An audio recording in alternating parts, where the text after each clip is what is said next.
യിൽ ശൈത്യകാലം എത്തിയതിനു പിന്നാലെ മൂടൽമഞ്ഞ് കനക്കുന്നു. നാളെ രാജ്യത്തിന്റെ വിവിധ ഭാഗങ്ങളിൽ മഴയ്ക്കും സാധ്യതയുണ്ട്.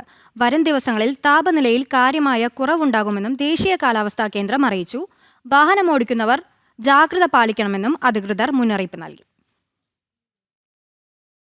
യിൽ ശൈത്യകാലം എത്തിയതിനു പിന്നാലെ ഓരോ ദിവസവും മൂടൽമഞ്ഞും കനക്കുകയാണ്. ശനിയാഴ്ച രാവിലെ രാജ്യത്തിന്റെ വിവിധ ഭാഗങ്ങളിൽ ശക്തമായ മൂടൽമഞ്ഞാണ് അനുഭവപ്പെട്ടത്. അബുദാബിയിലും ദുബായിലും ദേശീയ കാലാവസ്ഥാ കേന്ദ്രം റെഡ് യെല്ലോ അലർട്ടുകളും പുറപ്പെടുവിച്ചിരുന്നു. അബുദാബിയിലെ ചില മേഖലകളിൽ കാഴ്ചപരിധി 1000 മീറ്റർ താഴെ എത്തിയതായും കാലാവസ്ഥാ കേന്ദ്രം അറിയിച്ചു. വരും ദിവസങ്ങളിലും മൂടൽമഞ്ഞ് ശക്തമാകുമെന്നാണ് വിലയിരുത്തൽ.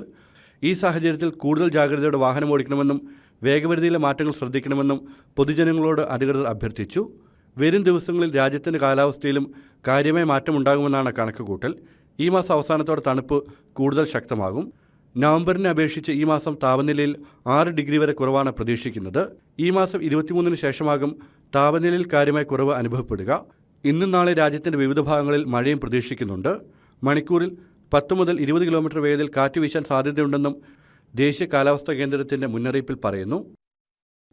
ജനം, ദുബായ്.